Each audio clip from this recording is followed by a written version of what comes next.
Sorry everybody, it's Xilicks here, and welcome to my week 1 team builder for the PBAL. I'm going up against the Ottawa Garchomps, and their team consists of the Mega Diancie, Zeraora is one of their Z users, Komodo, Smeargle, Entei, Crobat, Weavile, Celebi, Almamola, Mudsdale for the second Z user, and Dusclops. This matchup is a little bit weird for me, mainly because a lot of his really fast mons beat my really fast mons. So for example, Swellow is one of my faster mons that gets beaten by Diancie, it gets beaten by Zeraora. It can potentially be like stalled a bit by Crobat, it gets destroyed by Weavile. So Swellow is kind of out of the picture. Another fast mon I have is the Alola Persian, which also gets beat by the Diancie. The Komodo can beat it. Weavile probably loses to it actually, but you know, like Crobat could potentially like Toxic it or something. Even Komodo, which is slower, is going to be able to handle it.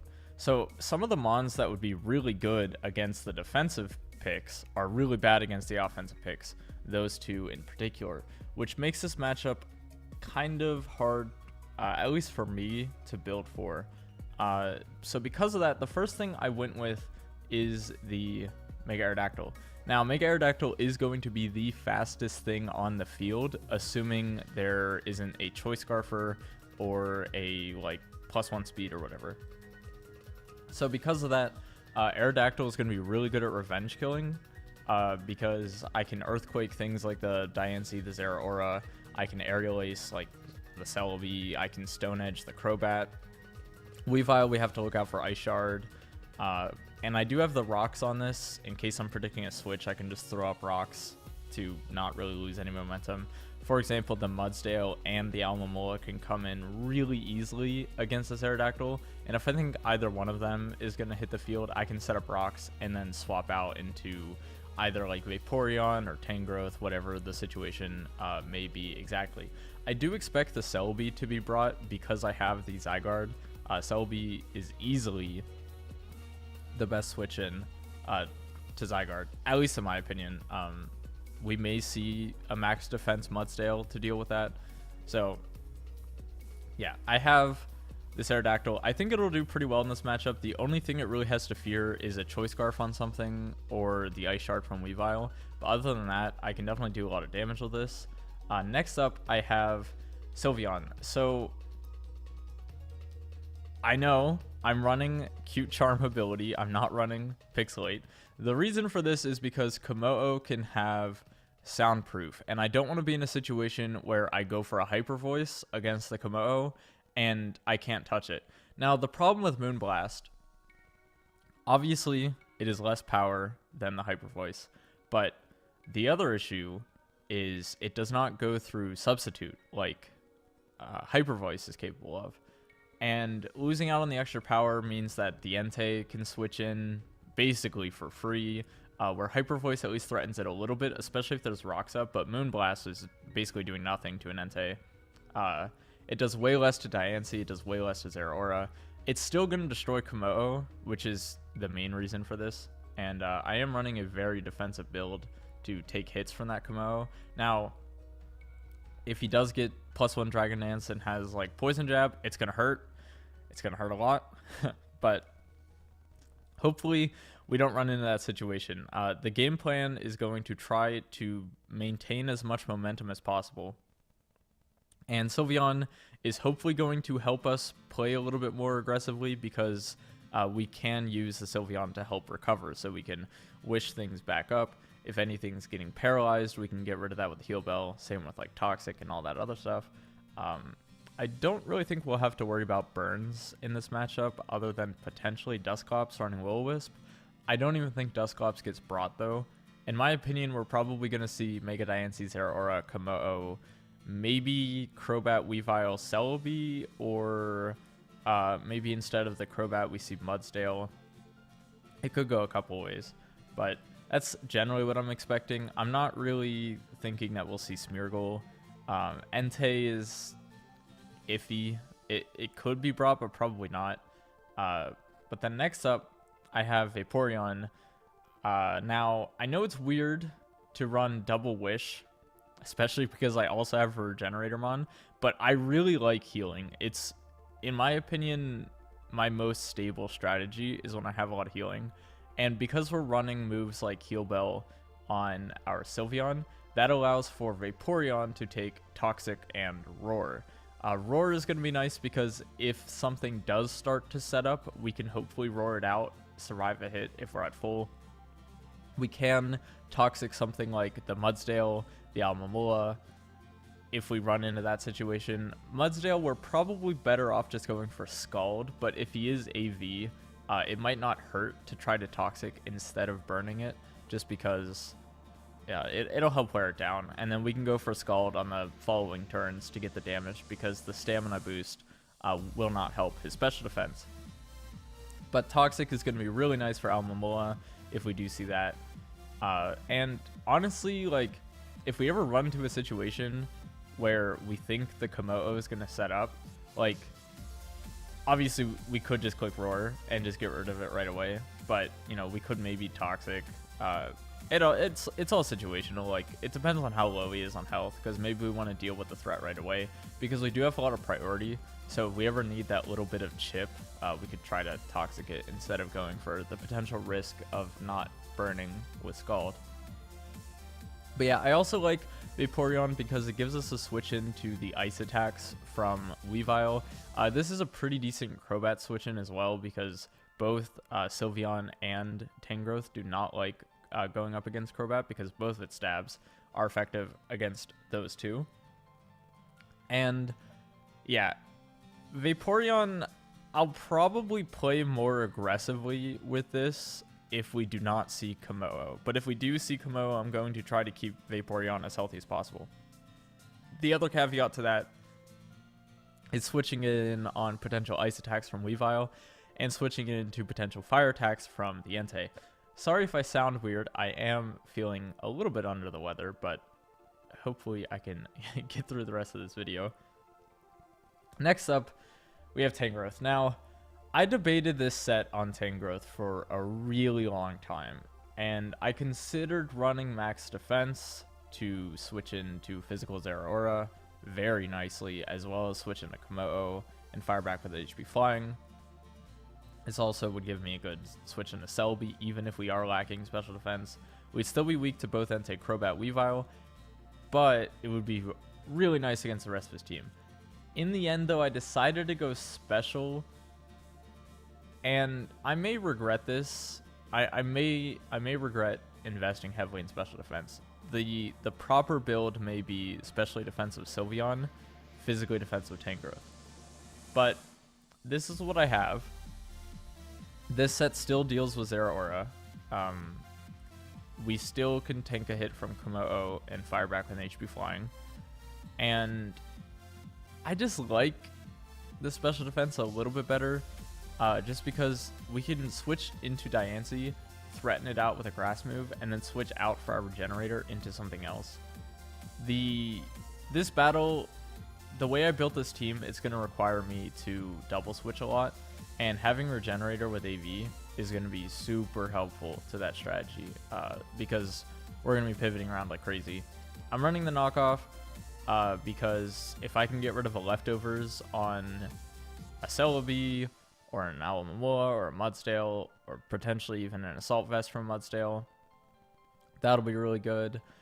As well as I like the option of Rock Slide to potentially hit Crobat if we think it's coming in, as well as we can potentially hit the Weavile if we predict that they're going to switch into one of those two to try to break through our Tangrowth, which it's not going to do a crazy amount to either of those, but if it hits, it will do a significant amount of damage. I considered running the Rock Throw instead of the Rock Slide to get the speed drops, but at the end of the day, there's not too much that would really benefit from dropping the speed of either Crobat or Weavile, just because Weavile's still going to have access to priority, and the only thing that we would want to outspeed a Crobat with by dropping its speed is Zygarde.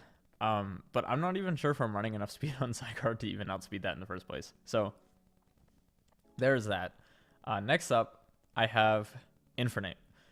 Infernape's main role is going to be U-turn, U-turn, U-turn. We can switch this into Weavile, survive either an Ice or Dark Attack, and then Mach Punch or U-turn. We have the Flare Blitz, probably more for late game than anything else, unless we're in against something where we can tank a hit and we just want to nuke it with Flare Blitz. We have that option as well. We are running enough speed on Infernape to outspeed max speed Entei and Celebi. We are going to be slower than Weavile, Crobat, Zeraora, Mega Diancie, but we do have the Mach Punch for the Weavile, which absolutely destroys it. Mach Punch is also doing a lot of damage to Diancie if it is low enough, as well as Zeraora. Like, they can both easily get into Life Orb, Iron Fist, Mach Punch range. Then for our final move, we do have the Thunder Punch just to give us something to hit Alomomola in a late game situation. I decided on Thunder Punch over Close Combat just because we can hit the Alomomola with that, and I don't want to be dropping our special defense if we're 1v1ing Alomomola, because I don't want to take like a Scald at -1 special defense. That's not going to feel too good. So I'd rather just have the Thunder Punch, and plus we're running Iron Fist anyways to boost Mach Punch instead of the Blaze. So I figured why not. It also, if we're predicting like a Crobat switch in, we can Thunder Punch that as well. I doubt we would see Crobat come into this though. I'm pretty sure the main switch is going to either be the Alomomola or the Mudsdale, and that's where the U-turn is going to come into play. We got to threaten something out with a priority move and go for a U-turn. And if it doesn't work, it doesn't work. This set could potentially be better with a Choice Scarf, and I did heavily consider Choice Scarf, but I don't like missing out on the damage with the priority move. I think that is going to be more key in the late game than having a Choice Scarf and being locked into one move. That's just my personal opinion. Maybe the Scarf set would be better, maybe not. But I do like having the ability to switch up moves, because say I'm in versus Weavile and I go for the Mach Punch and we see that Mudsdale come in, then I can just U-turn out into like my Vaporeon or my Tangrowth or something for that matter. I did also consider running Special Infernape because that would allow us to hit Mudsdale a lot harder, and we could still run like the Vacuum Wave for Weavile and all that other stuff. But I don't know. I like having more damage on the U-turn, especially if we're going to be clicking it a lot. Where in the special set, we obviously would have way less damage on our U-turn. And I don't know. This is just the set I went with. I hope it'll work out, because this is probably going to be the most pivotal part of the team, is passing wishes to Infernape and then U-turning around various threats and defensive mons. And then finally, we have Zygarde 50%. Now, again, I have priority with Banded Extreme Speed. I also have the Crunch to potentially hit a Dusclops or a Celebi if we're ever up against those. Although I believe Outrage probably does more damage. But if we don't want to lock ourselves into Outrage, if there's still like a Diancie flying around, then we have that option. As well as we do have the Outrage to blow away a Komodo. We are outsped by max speed Jolly Komodo, but we outspeed max speed Adamant Komodo. The main reason I went with the spread is because I wanted to be Adamant, just because if we ever get in a situation where we U-turn Infernape into Zygarde, and if we get to click Banded 1,000 Arrows, like, something is taking a lot of damage. The only things that are going to really be able to switch into that is the Celebi Mudsdale. But even then, like, if we predict that either one of those is coming out, we can go into something else. So this mon mainly is going to be standing as a defending piece of the team. We put it out and we hope that it forces our opponent to switch, and then we try to react to that switch to the best of our ability. This team definitely has a lot of flaws, and depending on which 6 he brings will definitely determine how well this matchup goes. If we do see like Webb's Smeargle, for example, we could just outright lose, which is very terrifying. But hopefully we don't have to worry about that too much, because the Aerodactyl is going to be flying above the webs, and our Infernape is still going to be rocking that Mach Punch. And then obviously Zygarde has extreme speed as well to hit potentially a weakened Zeraora or a weakened Weavile or anything else like that. Obviously the Weavile just clicks Ice Shard and obliterates us, but you get the point. So webs could be dangerous for sure.